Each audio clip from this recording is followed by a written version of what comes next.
lot of hand-wringing about the fact that the top 10 movies at the box office for 2024 so far are all sequels, and we have not had that before. But I need everybody to just calm down, because big IP and sequels have always dominated the top 10 at the box office.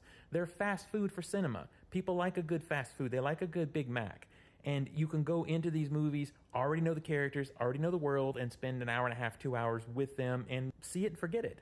And streaming has made us even more susceptible to that. We are susceptible to mediocrity. We accept mediocrity because that's mostly what we get on streaming. So when we go to the movies, we don't really expect that much better. We're fine with it. We're fine with a film that's a good one-time watch. We had a good time, and we forgot about it. So it's on us. We are spending the money to see these movies, and we are accepting that level of quality. I do think we have to give credit where credit is due, though. There's good movies on this list. A sequel doesn't automatically mean trash. Sometimes it means better. Not always, but sometimes. Inside Out 2 is great. I think easily as good as the first film. Deadpool Wolverine, not the best script. Not really a good movie, to be honest with you. But for a spectacle, for a fun time at the theater and a nostalgia bomb, it was funny, it was fun, it was fine. It was a good time watch. Dune Part 2 deserves to be on this list. It just does. It's a good movie. It's a beautiful spectacle. And part of what I think is going to be a wonderful, bigger story.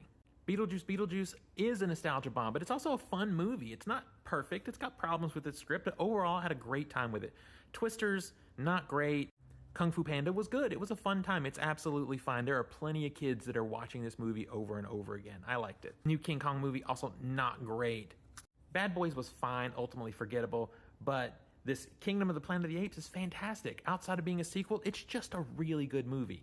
Just because it's a sequel does not mean it's a bad movie. So let's treat each movie as a piece of art in and of itself. We can look at the state of things, but let's not take away the credit where credit is due. Now, the other side of it is the control over cinema has moved from studios and creators to big tech. And these big tech companies look at everything at risk versus return. And a sequel to an existing IP that people love is very low risk, very high return. And it's that because we keep spending the money on it.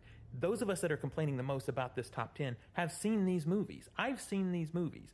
I also, however, have seen a lot of fantastic movies that will never see anything close to the top 10 at the box office. They're out there. If you complain about this, then you need to be on here talking about other movies than these. I know these get the most taps, the most shares, the most likes, but if you want to change this, you have to be part of the solution, not part of the problem. Let's talk about movies like Thelma. Let's talk about these great small movies, A Real Pain, and get the word out about those and get people to go see them. The problem is, people go to the theater now for a big spectacle, and big spectacle is expensive. So to do big spectacle, doing sequels is the safest bet. So as long as big tech is running things and we are accustomed to mediocrity on streaming, this is the kind of thing that we're going to see in the top 10.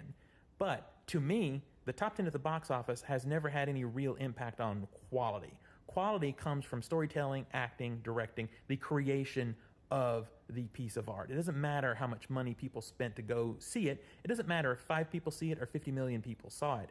Quality is quality. So rather than complain about the top 10 box office being sequels, let's talk about some really great movies. If you want to talk about really great movies that aren't in the top 10, hit that like here, hit that follow, and let me know some movies that you think should be in the top 10 but never will be.